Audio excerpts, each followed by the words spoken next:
স্বল্পোন্নত দেশের তালিকা এলডিসি থেকে বাংলাদেশের এখনই উত্তরণের সময় আসেনি বলে মনে করে বিএনপি। ব্যবসায়ী নেতাদের সাথে বৈঠক শেষে বিএনপির স্থায়ী কমিটির সদস্য আমির খসরু মাহমুদ চৌধুরী অর্থনীতি, ব্যবসা, বাণিজ্য এগিয়ে নেওয়ার স্বার্থে এলডিসি উত্তরণ স্থগিত রাখার পক্ষে মত দেন। যদিও ব্যবসায়ী নেতারা জানান পুরনো স্থগিত নয়, বরং প্রস্তুতির জন্য ৩ বছর সময় চান তারা।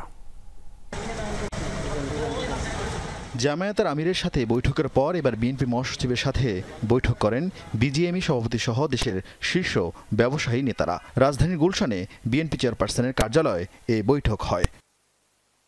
প্রধান উপদেষ্টার জাতিসংঘে যাওয়ার আগ মুহূর্তে প্রায় ১.৫ ঘন্টা বিএনপি নেতাদের সাথে বৈঠক করেন ব্যবসায়ী নেতারা, যেখানে গুরুত্ব পায় এলডিসি থেকে উত্তরণের সময়সীমা আর শ্রমিক আইন প্রসঙ্গ।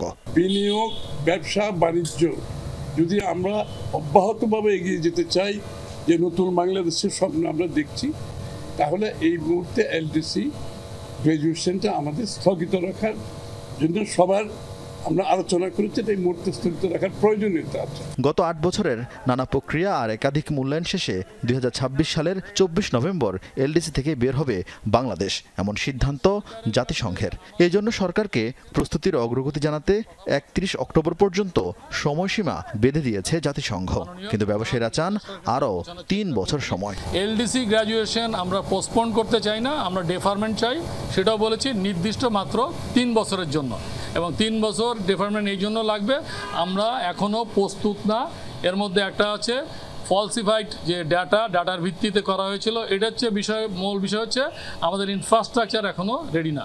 এছাড়া ২০ জন নিয়ে কলকারখানায় ট্রেড ইউনিয়নের প্রস্তাবে আপত্তি ব্যবসায়ীদের। ২০ জনের ট্রেড ইউনিয়নে রেজিস্ট্রেশন দিয়ে দেওয়া হয় এবং একটা শিল্পে সর্বোচ্চ 5টা রেজিস্ট্রেশন দিয়ে দেওয়া হয়, তাহলে শিল্প টিকবে না। এদিকে যমুনা ফিউচার পার্কে এক অনুষ্ঠানে বিএনপি স্থায়ী কমিটির সদস্য সালাউদ্দিন আহমদ জানান, তার দল ক্ষমতায় গেলে খেলাধুলাকে উৎসাহিত করতে পর্যাপ্ত মাঠ তৈরি করবে।